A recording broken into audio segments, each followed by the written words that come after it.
what was your art business like at that time, sales-wise? It was kind of non-existent. I was kind of testing the waters. I was Mm-hmm. transitioning from working as a graphic designer professionally for about 23 years, and then I had some health issues.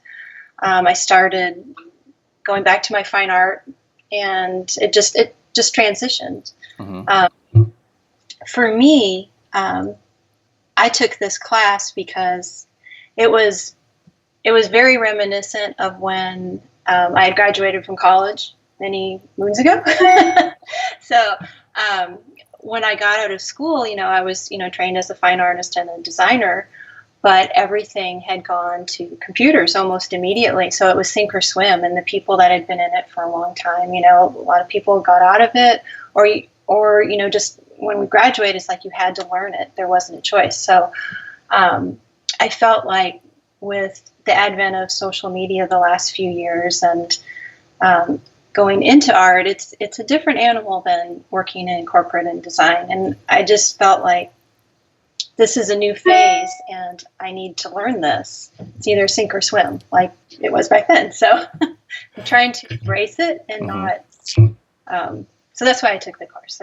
I think you need to do what works for you. For example, I think Facebook and Instagram, I'm getting a grip on those. I think right now it's taken me a few years to figure out that the website is really the net that catches everything, and slowly piece together all of, I guess, the offshoots from each one and build on those. Okay, so when you say you don't have to do everything, you mean you don't have to do like every form of marketing that's out there. You just kind of pick and choose what works for you. Is that what you're saying? Yes. But you have to discover that. You have to. That's what I like about your class. You can take different pieces, and I like it because it pushes you. It makes you a little uncomfortable. There were things that like Instagram and blogging, and I'm not comfortable with, but now I'm doing them, and I'm slowly saying, yeah, this is working. I see how it's working, and I need to do these things. Okay, cool. So what is the state of your art business now? What do things look like for you right now? They've been really good. I've been able to open a studio. It's a nice studio. It's in a really nice location downtown in the Arts Place building. We have the Philharmonic and we have a radio station. Lex Arts, which is our umbrella for all of the arts, is in this building. And in the lower level, we have artists. So that's been a really wonderful thing. I've been able to maintain that. Do several shows, pay for all of my materials, and I've been able to make a profit. So I'm really happy about that. Nice. Well, I think, okay, when I did design, like working with clients, I had no problem, setting fees and things. Art, it's a little bit different. But no, I went from just kind of selling as, paintings as a hobby for a few $1,000s. I made like a $35,000 profit. So nice. Okay, so that's like over the last year? Mm-hmm. Nice. Well, congratulations. That's awesome. What's working in your marketing? I found Instagram is working for me. I'm learning that my website it's what that's going to be the vehicle I know that really catches all the demographics. What is it about Instagram that's working for you? What are you doing?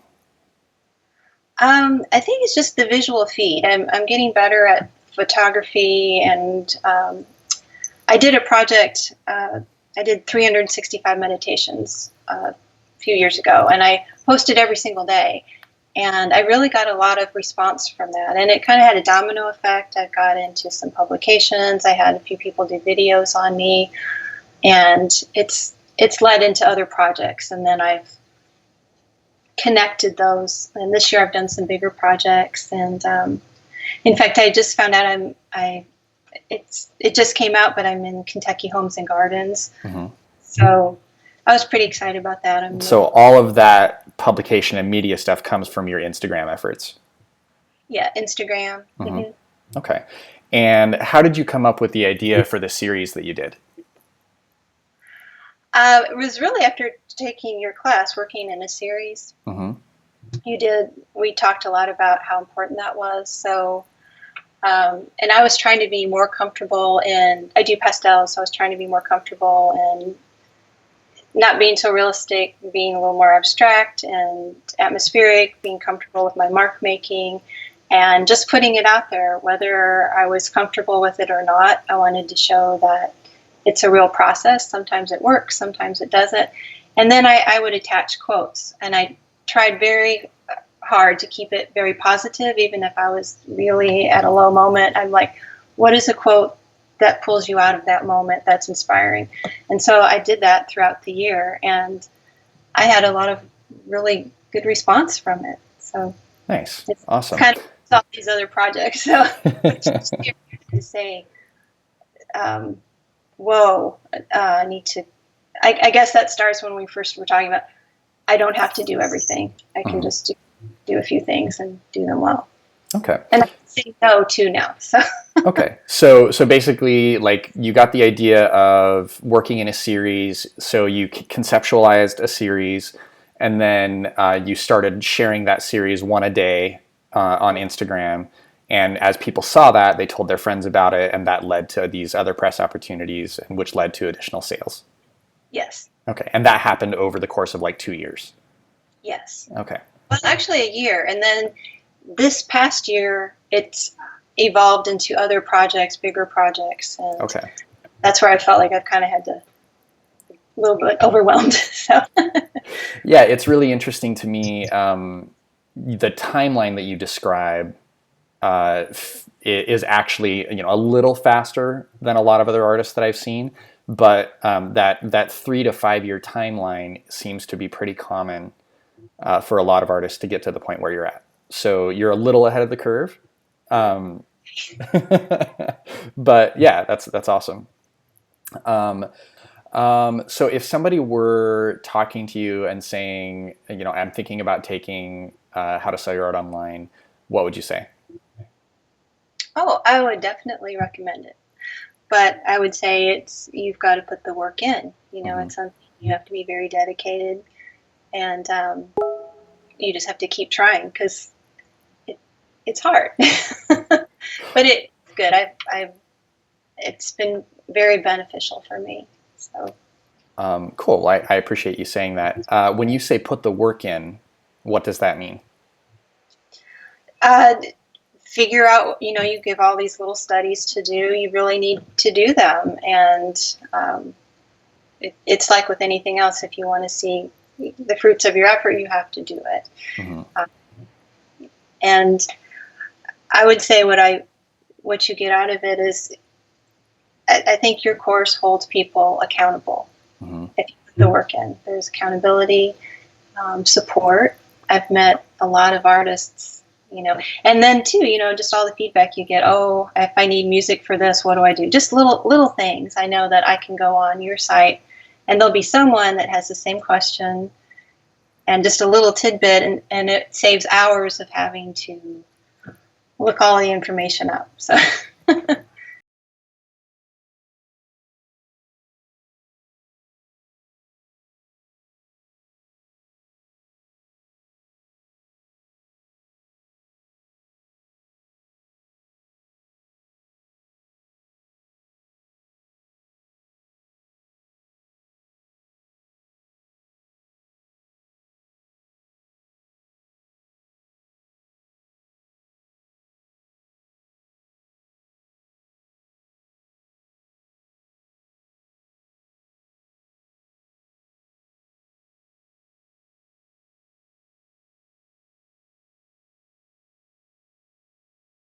Excellent. I, Cool.